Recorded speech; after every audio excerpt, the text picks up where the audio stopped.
18 minutos han pasado de las 10 de la noche, estamos en vivo y en directo desde los estudios de Supercanal. Estamos con la concejal de Surco, Emilio Tarán. Emilia, antes que nada, gracias por haber aceptado la invitación y por estar esta noche aquí en el programa. No, está bien.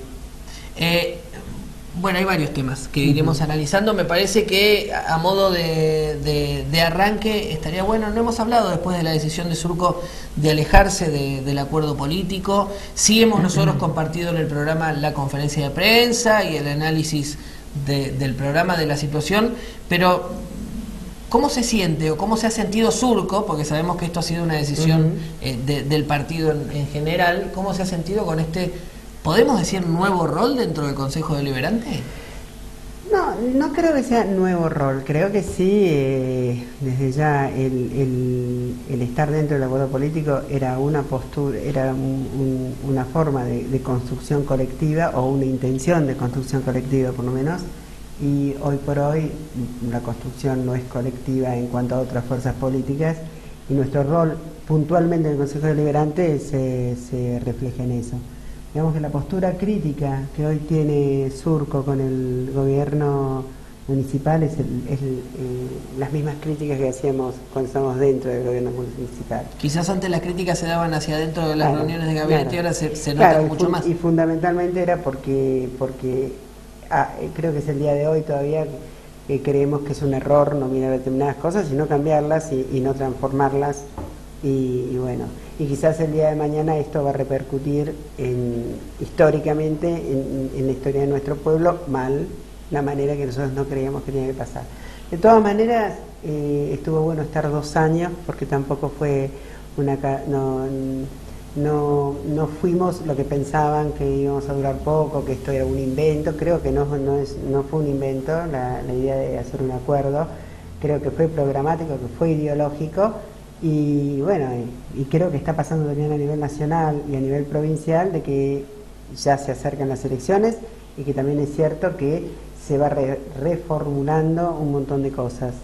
Bueno, nosotros como pueblo, como comunidad y como actores políticos no debemos estar ajenos de eso tampoco. ¿Esto es una antesala de lo que puede llegar a ocurrir con Surco en el 2015?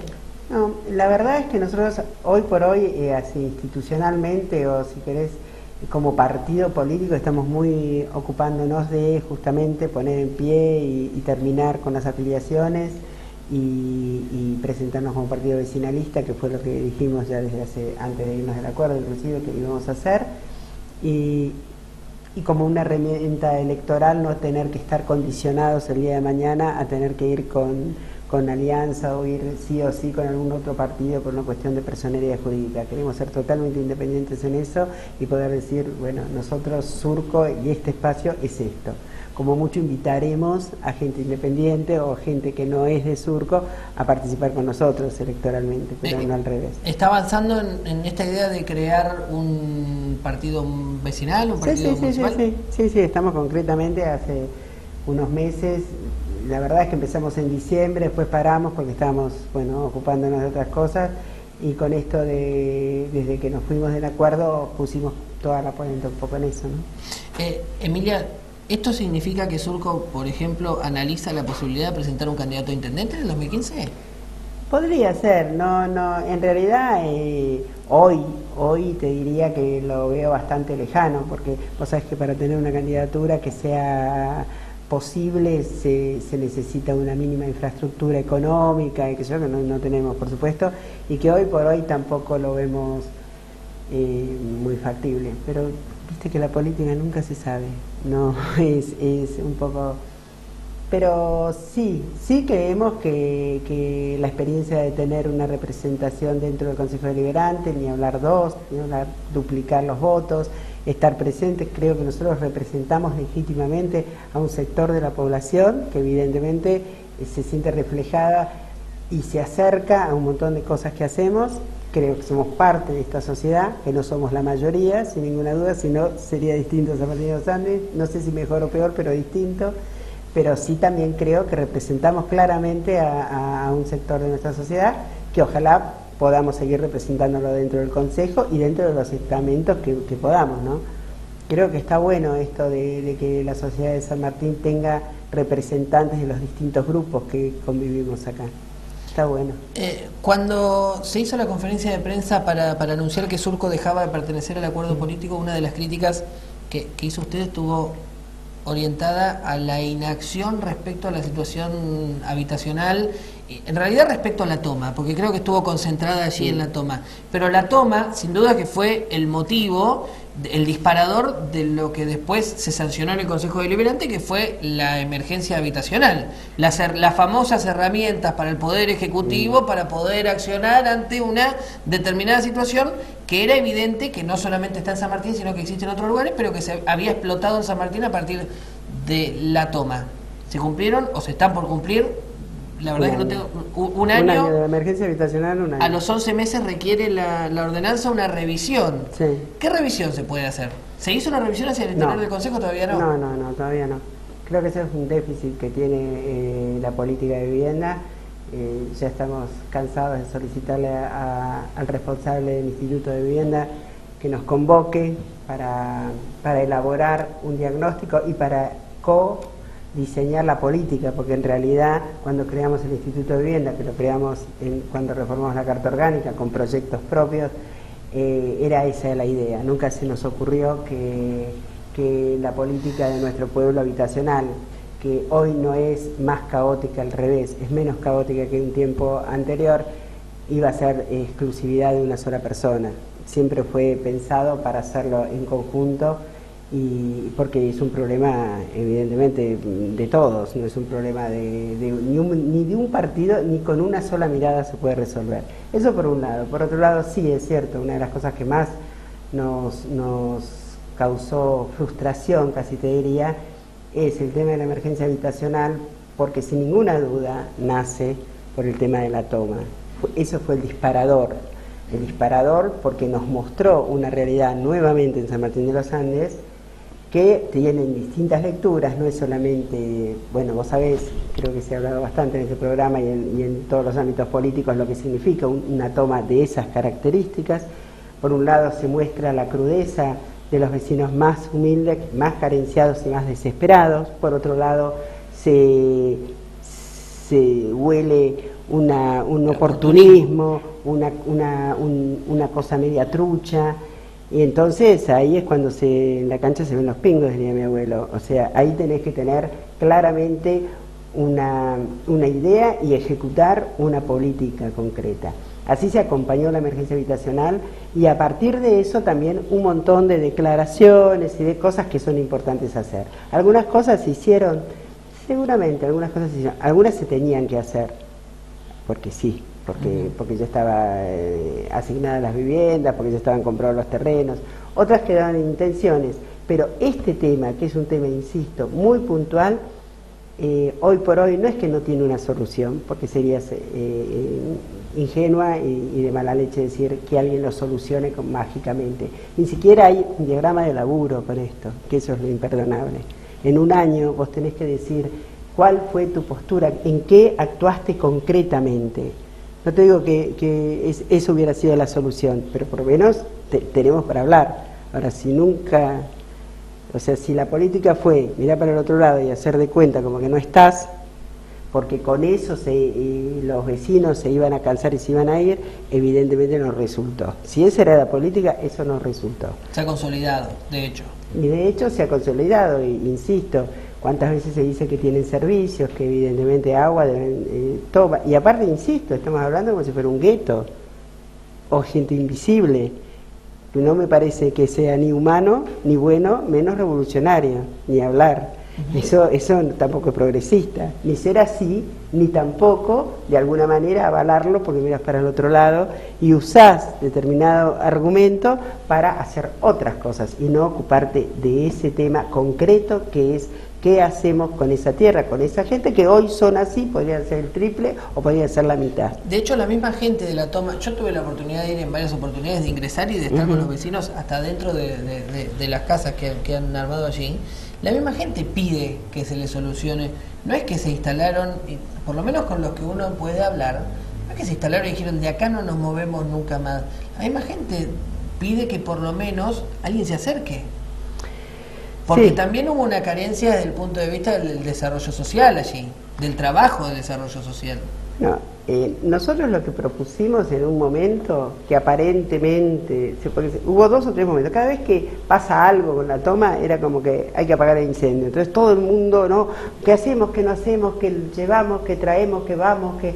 Y no se hace así, evidentemente, no se hace así, porque aparte hay experiencia en el resto del país, en la provincia de Neuquén, es decir, había que buscar, había que atender y había que ver. Yo siempre digo, no parece simpático, pero había que molestar, hay que estar, ¿cierto? Hay que estar, hay que insistir. Yo digo, si te debo 100 pesos y vos todos los días que te veo me decís, acordate, va a llegar un momento, o te doy los 100 pesos o me siento y digo, ¿cómo te lo puedo devolver? Ahora, si yo te debo 100 pesos, vos nunca más me mirás, yo nunca más te veo. Queda el tiempo así, que vos te llenás la boca diciendo, y Emilia me debe 100 pesos y nunca me lo devolvió. Y yo digo, no, esos 100 pesos no eran de él, los considero míos, no pasa nada, me convenzo yo de mi verdad, vos de tu verdad, pero acá con una diferencia importante. Estamos hablando de esa tierra, estamos hablando de esas familias, estamos hablando de niños y niñas, estamos hablando de gente que está viviendo en muy malas condiciones y que nosotros tenemos una responsabilidad social. Y también estamos hablando de los vecinos que viven alrededor, que son vecinos que sí invirtieron, que compraron con sus expectativas totalmente legales y honestas, o por lo menos legítimas, y tampoco le estamos dando una respuesta. Entonces, bueno, ese es un tema, claro que es un tema.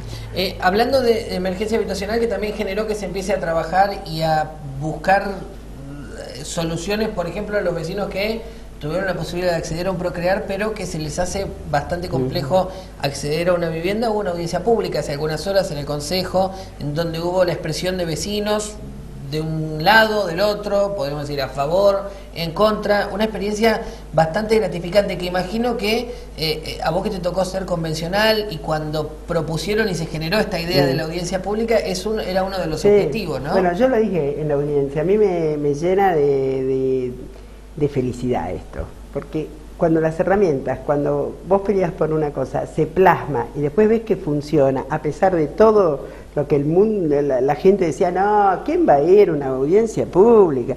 Ya desde el principio que se empezó a aplicar, eran mucho más numerosas las audiencias públicas, por ejemplo, acá, que en la ciudad de Neuquén. En comparación eran, qué sé yo, cuando se trató el pliego del colectivo, para que tengas una idea, acá fue una de las primeras audiencias públicas, fueron más de 120 personas. En Neuquén, cuando se trató el pliego, había 6 personas. Y fueron 120 personas espontáneas, no eran que eran colectivos o partidos o cosas, o hinchadas de partidos, de distintos partidos políticos, no, eran vecinos que estaban ocupados y preocupados por decir, a ver, ¿qué iban a hacer? Volviendo a esta audiencia pública de ayer, fue muy interesante, porque se trató de, justamente, en el marco de la emergencia habitacional, se pretendía dar unos índices urbanísticos que nosotros desde el Consejo, la verdad que nos parecía muy complicados.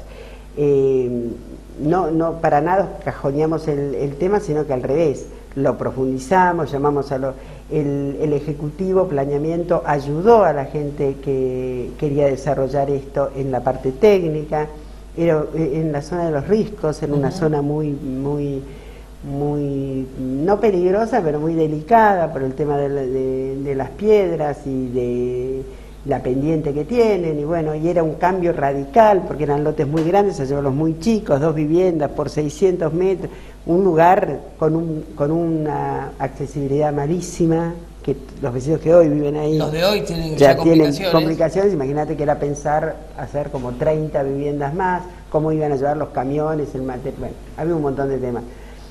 Pero lo más sorprendente del tema era que aparte no nos cerraban, el sentido común te lo dice, ¿viste? Los precios un poco, decías, qué raro, los ricos. Bueno, no, pero lo dividimos, lo ponemos, lo sacamos, que esto, no, pero aparte eran lotes con casas, porque ya estaba esa cosa, ya no solo te venden el lote, sino el lote con la casa la hace el que proponía. En definitiva, y después de bastante tiempo, nos dijeron de todo por la radio, por esto, que no queríamos darle a la gente la posibilidad de vivir. Y es muy difícil el tema a veces cuando te tomas en serio, por lo menos ser concejal. Porque yo más de una noche... ¿Hay alguien que no se lo toma en serio? No sé, o sea, no sé, a mí Me cansa porque a veces uno no puede estar tranquilo pensando, estaré bien, me estaré enganchando en esta idea mal, le estaré haciendo mal en serio, me pondré muy exigente, bueno, y ayer me sorprendió, la verdad, bien, cuando el dueño de esta tierra retira el proyecto y los mismos vecinos empiezan a decir que estamos casi ante una estafa, o sea, que hubiera sido realmente una cosa grave. Y ahí simplemente digo que el Consejo Deliberante cumplió su función, que es proteger y cuidar a los vecinos, que es representarlos, pero también es cuidarlos. Yo creo que es como hacer bien el trabajo, es decir, es lo que tenemos que hacer.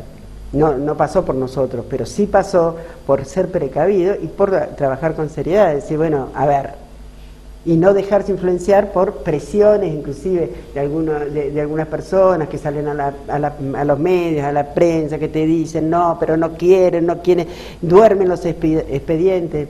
Te digo, no, la verdad es que en este Consejo Deliberante por lo menos dormir expedientes no lo he visto.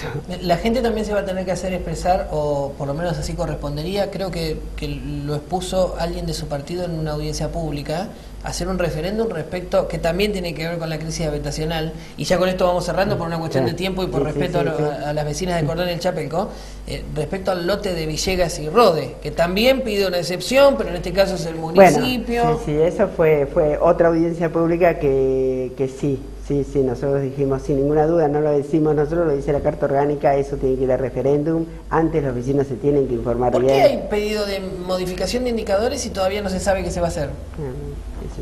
Es fantasía. No se sabe qué se va a hacer. No, yo no sé, por lo menos. Es eso por un lado, y por otro lado, antes de irme, quiero hacerles acordar a los vecinos y vecinas que el 13 de mayo hay una audiencia pública para informarse sobre el proyecto del famoso shopping o paseo de compras. Me parece que es importante, porque culturalmente es importante que sepamos hacia dónde algunos vecinos pretenden que vaya San Martín de los Andes y algunos vecinos queremos que no vaya, pero por lo menos que tomen conocimiento, porque está bueno, no es poca cosa. Aparte de ser uno de los edificios más grandes del ejido urbano, de los proyectos de más metros cuadrados, culturalmente es como poner...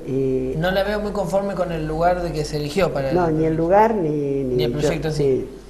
¿Usted sigue teniendo la idea de llevar a San Martín hacia Cordones, hacia la zona de Chacra 30? Sí, claro. Por lo menos la parte administrativa. Sí, sin ninguna duda. A mí me parece que sí, que eso sería un gesto en serio de querer sacar de la marginalidad Chacra 30. Integrarlo en serio y no decir más que el centro y San Martín es esto y que lo otro son los suburbios. Empecemos a apostar en serio a estas cosas, ¿no? Si no, son hipócritas los mensajes que mandamos. La próxima vez le voy a tener que preguntar más cerca del 2015 si va a ser candidata a intendente, respecto a lo de Surco. No creo, la verdad que no. Emilia, gracias por haber venido. No, gracias por invitarme. Emilia Otarán, concejal de Surco, esta noche con nosotros aquí en La Otra Cara, hablando de distintos temas. Hacemos la pausa y a la vuelta, vecinas de Cordones del Chapelco, con un pedido y una junta de firmas para que no aumente el transporte urbano en la ciudad.